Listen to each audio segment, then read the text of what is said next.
Hello, friends, and welcome to Regarding Consciousness. I am Jennifer Cahill, and it is a pleasure and an honor to get to have these conversations regarding consciousness with thought leaders from around the world.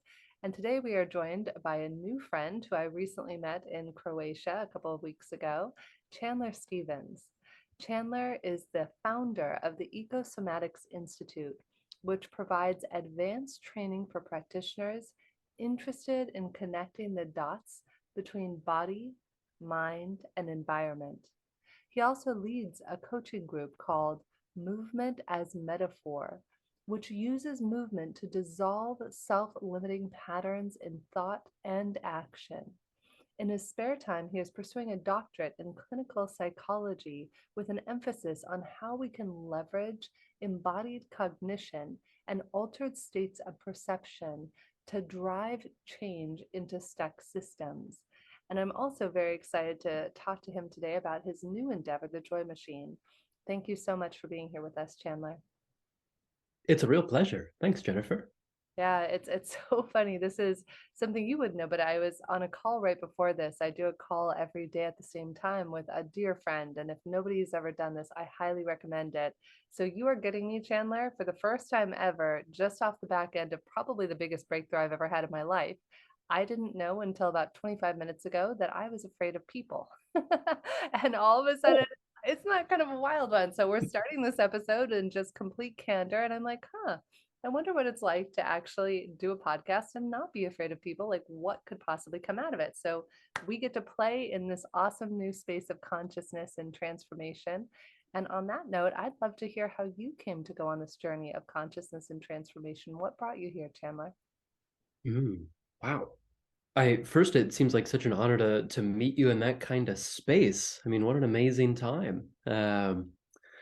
What got me started with this? I think, as is the case for many folks, my journey in this general space started with pain, suffering, figuring out how to make being a human a little less difficult. In my case, it was combination of a fairly dark psychological time with an injury from jujitsu that led to this just long-standing chronic pain. It was difficult for me to walk for a period of time.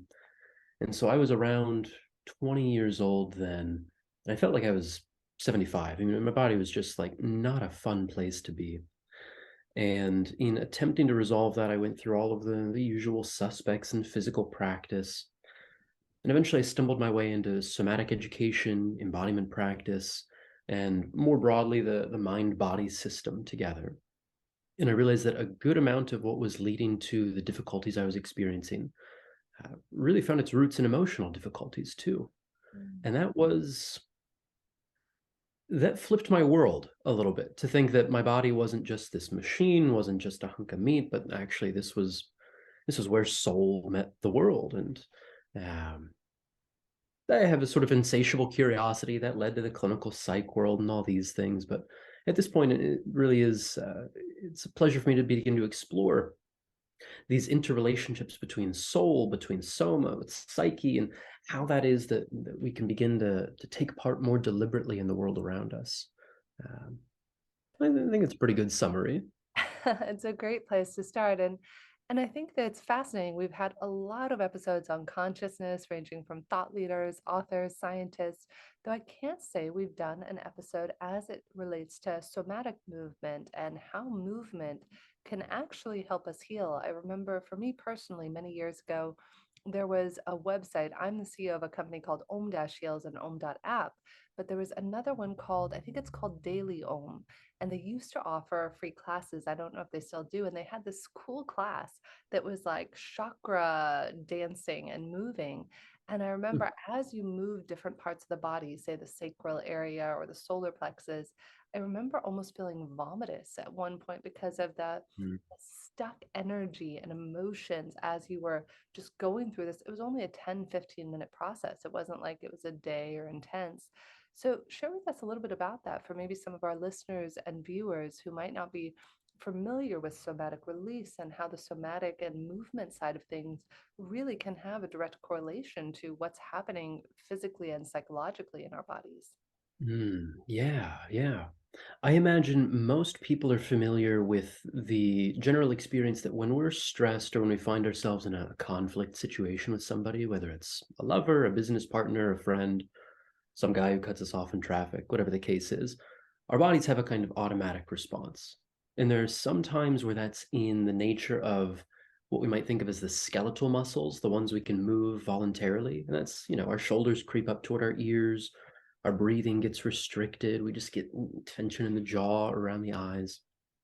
And then there are other times where that stress manifests in what's called the smooth musculature of the body. And that might lead to more intense symptoms like intestinal distress, migraine headaches, blurred vision, these sorts of things. And what's often the case is that our bodies are attempting to regulate these two competing demands. Mm, One is this desire for authenticity, for individuation. It's to be what we are. mm, And the other is for connection, for closeness, an attempt to maintain a relationship.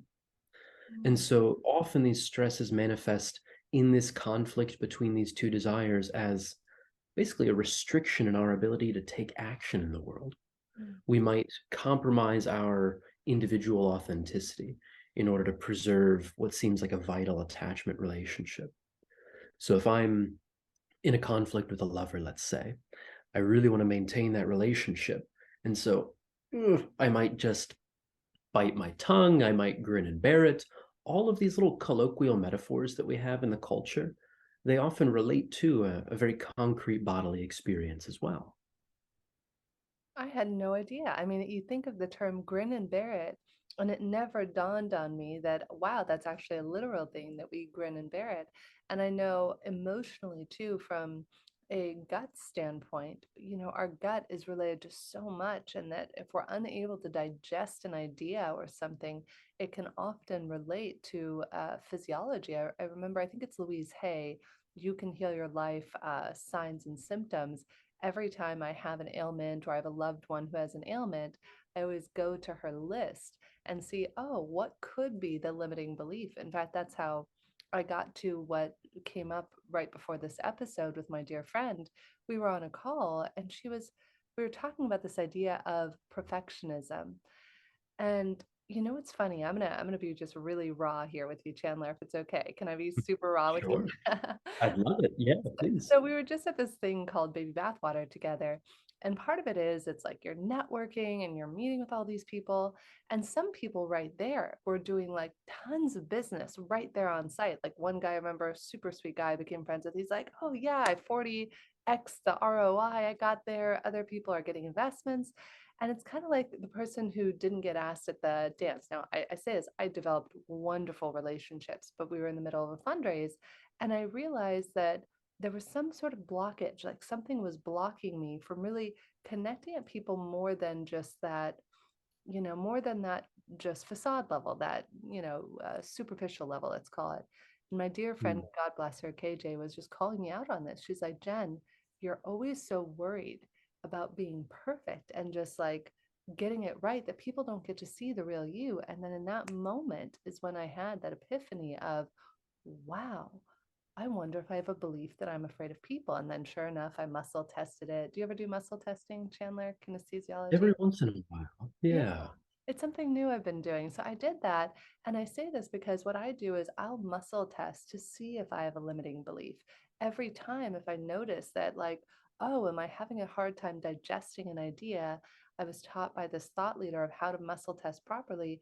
And it's pretty amazing how our whole body weakens when something is Mm. not true for us. And so, anyways, I'd just be curious to know your thoughts. Like, how do our limiting beliefs or our inability to digest things that we might not even be aware of at a conscious level, how do we begin to shift and transform that using the work that you do? Hmm. Oh, what a complex question. I am not It known for seems asking to simple me- questions. I love it. Yeah, yeah. Let me take a stab at it. One of the primary motives that we have, consciously, unconsciously, but as this living system, is this real need for coherence. And that could be a coherence with call it our epistemological stance, what we know and believe about the world, with our ontological position, like how we are, what we're being at that point. And if we find ourselves in a state of incoherence where we're acting out of alignment with who we see ourselves to be, let's say. So if I have an idea that I'm an honest person and I tell a lie, I'm Mm, incoherent in that way. And there's a very real way where my body's going to respond to that.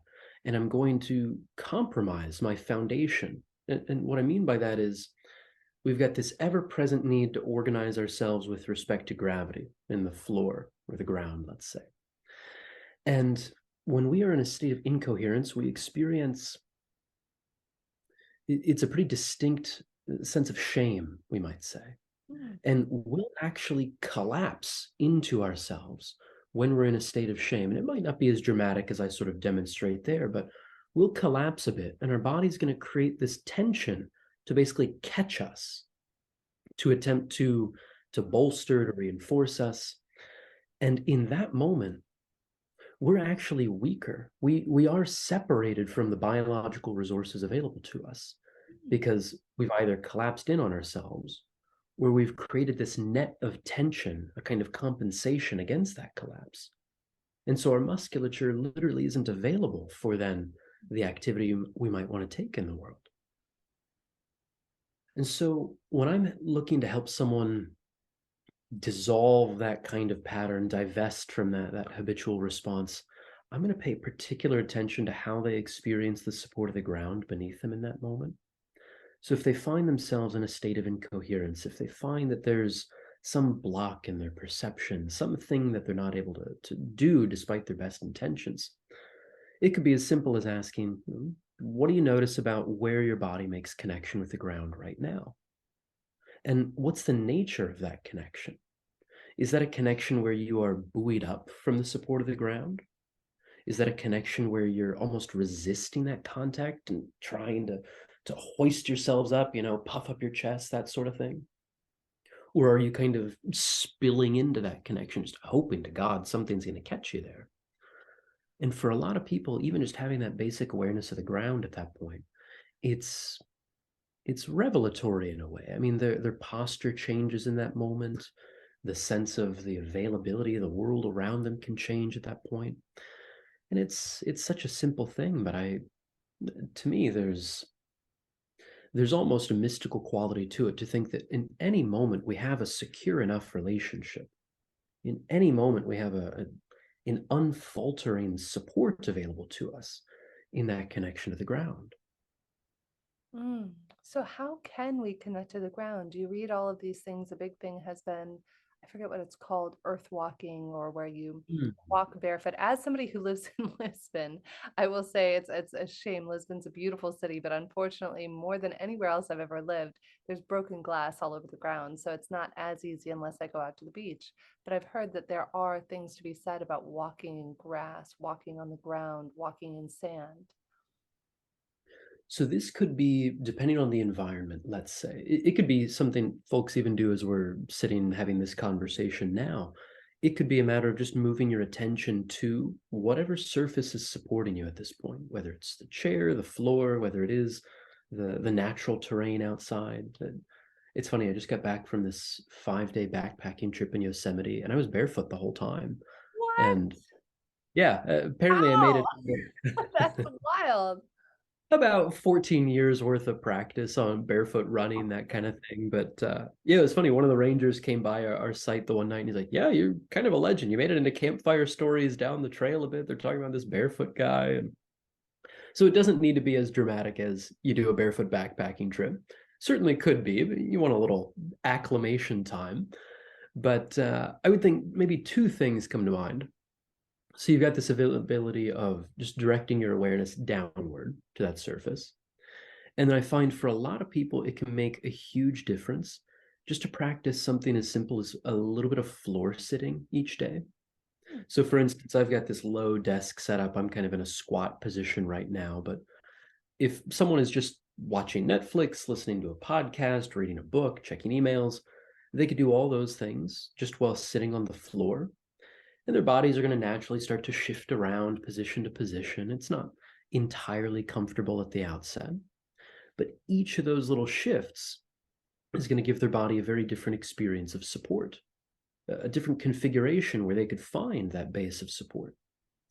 And what I find for a lot of people is that when they develop more proficiency in supporting themselves in these various different positions, they get a kind of psychological flexibility too. Like they're actually able to, again, going back to the movement as metaphor idea, they're able to stand up for themselves in a different way, or they're able to find a sense of alignment and centeredness within themselves because they have more flexible means of engaging with the literal world around them. I love it. You just reminded me of something many years ago. My husband does a lot of Tai Chi and Qigong, and he told Mm, me, honey, before any important meeting you do, stretch. Because if you have a flexible body, you'll have a more flexible mind for the meeting. And that always stuck with me. hmm. Oh yeah, I mean the literal changes in our perception available just from tiny little movements in the body. It's never fails to amaze me. So, question, I'm just kind of, this is from a personal curiosity standpoint. Since I was a little girl, I had this thing. I used to get in trouble when I was in first grade. I would have my feet up on the desk. And I notice it's funny, I'm sitting here and I have my desk set up, and I actually prefer to have my feet up. Now, again, it's kind of funny because it ties into what you were just saying about put your feet on the ground, feel it. What would be a psychological reason for that? For example, from like childhood, 6 years old, to now being a 42-year-old woman, why would I want to keep my feet up all the time? What could that be related to? Hmm. Well, we might even just run an experiment. If you've got your feet up now, you might take a couple of moments and check in with yourself and think, how am I now? What's it like to be me right now?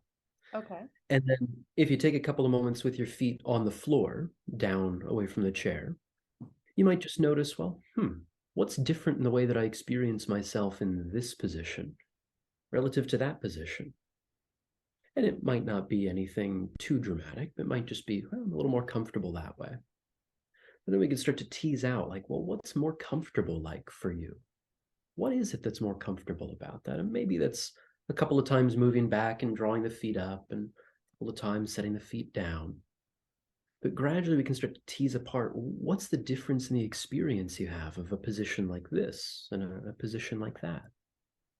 Hmm. I Yeah. wonder, what do you notice there?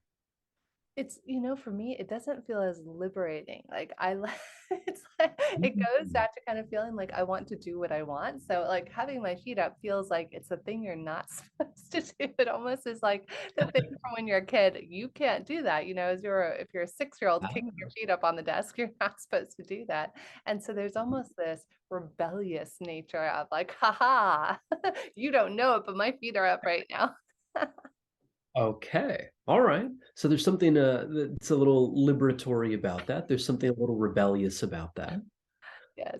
So then I get a little curious and I think, well, okay, we've got maybe liberatory and rebellious as these adjectives on one side.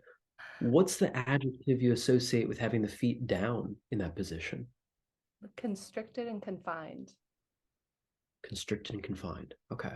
I've never told So, anybody this, by the way. We are airing my dirty what laundry a on privilege. this podcast. I love it. Man, what a gift. But so here it seems like there's this interesting construct that's made itself evident through this little body practice. There's this basic dichotomy, let's say, between call it liberatory or rebellious and constricted and confined. And we might start to wonder what do those pairings of adjectives then mean for how you view other situations in the world too? Well, clearly there's a preference like, well, I don't want to be constricted and confined. I want to be liberated. I want to be rebellious. I want to do my thing. And so we could start to look, is that a pattern? I can't imagine. Is that a pattern that shows up elsewhere in life Sure, too? I'm sure this is the first time that's ever shown up, she says, facetiously. Yeah, It's the entrepreneurial move, though. We want to do our own thing. Yeah. yeah, it's funny. And now I can see another exercise I'm going to do. I do this exercise called Psych K, where I put myself in a position to reprogram beliefs, which is what I was just doing about the one I'm afraid of people. So until Mm. we had this conversation, Chandler, I didn't even realize that I have a limiting belief around, I wonder if I were to do it right now, I feel constricted. So there's something about feeling constricted in general and wanting to rebel against that, as opposed to maybe just doing like if I were to test myself on it, I feel open. I just noticed right there that there's some sort of old story. And that's what I love about this work in consciousness is we can be humans 5 years, 20 years, 45 years, however old we might be. And yet we don't realize that conscious Jen and conscious Chandler are not necessarily running the show. There are all of these subconscious patterns, as Bruce Lipton talks about often in the biology of belief, about how our beliefs are actually running the show, not the person that we think we are. Hmm. Oh yeah, these things, I mean, they are old, they are entrenched, and they stick with us in a way. Yeah. Yeah, it's beautiful. So it sounds like what you're really an expert at, Chandler, is helping to distinguish what are the patterns, and then helping first by distinguishing, and then secondarily by maybe working with the somatic aspect of it to release and create new patterns, right? Yeah. And I really tripped myself up trying to understand some of the psychological side of things from the purely mental side. And for me, at least, it was a big help having the movement practice or postural awareness as a way to really concretize these things. I mean, it's unmistakable the kind of comfort you experience in your body with your feet up relative to the comfort or the discomfort you experience with your feet down. And for me, at least, similar thing. It's like I know for a fact when I am physically comfortable, and I know for a fact when I'm uncomfortable. And so maybe it's my own growth edge there, trying to get more into the abstract side. But Mm. having the basic body anchor there really helps me set in stone. Oh, this is good for me, and this does not seem so good for me. I love that. I was just actually making a note to myself, could I be comfortable with the uncomfortable? And that's a question I invite us all to ask ourselves. What would it Mhm. take for us to be comfortable with the uncomfortable? Because as many thought leaders, as many spiritual texts have taught us, science shows us, it's in those moments where we push through, where we push through that last little bit. In fact, I was listening to a dear friend, David Guillaume, who's one of my teachers, doing a class on prosperity a couple of weeks ago. And he said, you know, from an entrepreneurial standpoint and achieving anything we want in life, that most of us will quit at 95%. We will push ourselves to that point, but we will leave that last 5% undone. And yet it's in that last 5%, that last bit of uncomfortability, the ooh, but I don't want to, or it's too tough, that's where the magic and the miracles come from. Mm-hmm. Yeah, that's interesting. And I start to wonder then the manner in which we encounter that last 5%.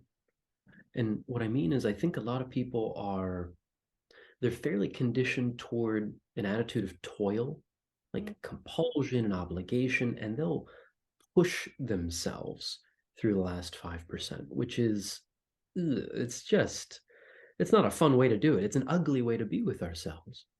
But then I wonder about the idea of being pulled through the last 5%. Mm. And so rather than coerce myself into doing that out of a sense of obligation, I should be such and such. Could I create a more beautiful vision, something more encompassing for myself that might draw me through that difficult end range? And I don't know, I find for myself the old habits, the things I've been conditioned to do, they lead me to push at times. And whenever I sense that like teeth gritting, straining kind of attitude, take a moment and just pause because I could always fall back on that. It's like I know how to push myself. But is there a more elegant, a more beautiful approach to this available to me that might leave me better than it found me? Say, where I might actually like myself more for the effort at that point, rather than just like punish, punitive kind of attitude toward myself. Mm, so beautiful. And this directly takes us back full circle to how we began the conversation about your new endeavor, the Joy Machine. What does Mm. joy have to do with all of this, Chandler? Oh my God, what does it have to do with that? I think that's like the cleanest burning fuel available to us in terms of our motivation. It seems to me that when we're connected to our desires in a deeply embodied way, without the residue, without the grime of shame what we should be doing, how we ought to comport ourselves with other people, when we're connected to that desirousness within ourselves and fully aligned in the pursuit of what we want, there's something really beautiful about that. And the experience of that seems to me to be an experience of deep joy. Mm. And a lot of people have a kind of hesitation about that when they say, oh, well, don't we need to be, confined, constrained? Don't we need a little bit of shame or guilt? We've got to play nicely with others. And that's a very deep-seated anxiety for people. Mm. But what's often the case, and what a lot of really brilliant folks in psychoanalytic thought and psychological work over the years have demonstrated, is when we lift that veil of repression, it's not like people become monstrous. It's not like we're this tyrannical thing that we need to keep in check. Generally speaking, when you experience a sense of joy in your life, you don't want anything other than for other people to experience that too. It's like you were talking about finding that new vibratory level. When you're coasting at that point, it's like you want to make that available for other people as well. I just had the funniest visual. I love what you shared, Chandler. And in my mind's eye, because I like to put myself in kind of the mind of the audience and imagine what you're thinking right now. And I saw us playing whack-a-mole with joy. You know that game where it's like, oh, there's some joy. Let's drive it down. Nope. Uh-oh, it's gonna catch on. There's you gotta whack that joy down because Yeah. there is. The question is it that we're afraid of joy? Is it that we want other people to have joy, or is having joy something that is so extraordinary and Mm. so outside the realm of what we consider to be safe? Just like I was sharing earlier, like what feels safe, that if we were bullied as children or if this happened, then joy might feel so out of the box. It's like whack that mole. That's just kind of what I saw in my mind's eye. Oh, absolutely. Yeah. To be open and unabashedly enjoying yourself in life. I mean, yeah, people think, oh, it's unrealistic. Or I was working with a client yesterday who had the idea that if she were to be joyful, if she weren't burdened by this kind of depressive sadness, this heaviness, she would lose her edge. She would have no motivation for work at that point. And that's a pernicious idea that I find a lot of people experience too. If I were to be joyful, if I were to be just really deeply satisfied with my life, would I have any motivation whatsoever to keep working? And it's like, well, until we cross that chasm and actually experience it, it's hard to believe that we could be more easily motivated for work. We could actually have a cleaner burning fuel for ourselves coming from that place of joy rather than that place of compulsion. And so for a lot of people, just as you mentioned, like, yeah, they experience this positive feeling and they squash it as quickly as they can. And it's a tragic situation that way, but I think each of us is familiar with it in our own way. Yeah, what I'm really present to and aware of with what you just shared, Chandler, is that we have it that if I feel that happy, then I don't want to lose that. So I'm just going to squash it before it gets too good because then I couldn't stand it. And yet it's like we often think to ourselves, I won't survive it if. Like for me, I had this story of sleep. I won't survive it if I don't get 8 hours. And yesterday I had 12 hours of back to back meetings beginning at 8 a.m. with Asia and going straight through the day. And that night, the night before, I was up from 1 to 5 a.m. And you know that, like, where you're like, I must fall asleep. I won't survive all of these meetings. You know what? I'm here. I survived it. The meetings all went fine. The world did not come crumbling down. And yet we have this reoccurring story that I won't survive it. So that's a beautiful invitation for us all to look at how much joy are we willing to have? How good are we willing to have it? And in fact, I don't think I've shared this story on the podcast, and it's kind of funny. I'll tie it in because it ties into where we met at Baby Bathwater. I had this lid. My friend Jocelyn Herman Saccio, who's been on the show before, shares a story about how to train fleas. And how you train a flea is that you actually put it in a mason jar and then you put a lid on it. And fleas, I don't know if you know this, can jump thousands and thousands of times their height. Yet all it takes is one time for the flea to jump and hit its little flea head against the top of the mason jar, and it will never jump that high again, ever. Hmm. I had this breakthrough in my jar of happiness and joy when we were at Baby Bathwater. It was the first night, and I was risk mitigating. Here's lots, hundreds of new people I've never been around before. I like to get my 8 hours sleep, and the music starts playing at midnight. And I am normally in bed by 10, and the music was just magical and magnificent. So I'm dancing and having fun. And I don't know if you remember this, Chandler, but the first night was the night where there were rain clouds in the distance. Around 1:30 a.m., you see rain clouds and thunder and lightning. And I look at my friend who's with me, Maya, and I'm like, oh, Maya, risk mitigation, risk mitigation. It's going to start raining. We have to walk far. And so my joy lid was like right there. I was like hitting against the lid of joy and happiness and pleasure. And Maya looks at me and she's like, what, are you gonna melt? And I was like, yes, yes, I am going to melt. She's like, no. And she looks at me, she's like, are you going to survive it, Jen, if you get wet? And I'm like, no, no, I'm not going to survive it. And thank God she just held the space for me. And she said, Jen, what if you just stayed with the uncomfortability of not knowing and just being with it? Could you handle that? And I'll go with you. You just have to give me the word, just stay an extra 5 minutes or so, and I'll go with you. Just stay with it. And Chandler, that wound up being one of the best moments of my life. So I stayed, and a few minutes later, it does start raining, and the rain is coming down. It's 1:45 in the morning. The music's playing. This is not normal Jen. This is like Jen from another planet. And the music and the rain and everything and magic. And then somebody I've never met, this young woman, comes up next to me, and she has a burger. And I love French fries, burgers are my jam. And she has a burger, and she's just like, would you like some of my burger? I've never met this woman. And so I wind up sharing a burger while dancing in the rain with this person I've never met. And it wound up being the lid right off my joy jar. So I just thought Mm. that was a beautiful metaphor to share of like, we all have these lids. And what would happen if we stopped trying to whack down that pleasure, whack down that joy? And what if we just let the unadulterated joy and pleasure overflow? Hmm.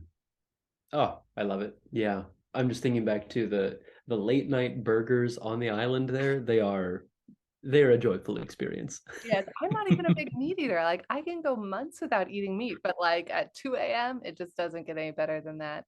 So Chandler, tell us, where can people connect with you? You've shared so much beautiful wisdom. It's been such a Mm. pleasure to get to know you, and thank you for joining us today. Where can people find out more about the work you do? Yeah, I think the easiest place to go for folks would be bodymindclass.com. I try and keep a revolving list of free resources there. Chandlerstevens.com is my main hub as well. Um, Active on LinkedIn, Facebook, these sorts of places too. Happy to share those links. But no, all that to say, I really had a good time with this. I appreciate you taking aside the time, and it's been a pleasure getting to know you in this new space you find yourself in too. Yes, thank you, Chandler. Thank you for just being here and being available. Literally, it was such a pleasure. I am a different person than I was 35 minutes ago when I came into this interview, and I just really acknowledge the beautiful space that you hold. I can see why you are so gifted and talented at what you do. It's your listening is beautiful, and your soul and spirit are beautiful too. So thank you for sharing that with us today. You're welcome. Yeah, it feels really good to hear. I appreciate that. And thank you to each of you tuning in out there. And I invite you to ask yourself, where in my life do I have a lid this week? Where in my life could I potentially stand to have a little more joy, a little more pleasure, a little more fun? And see if you could blow the lid right off of your joy jar this week. Thank you for joining us.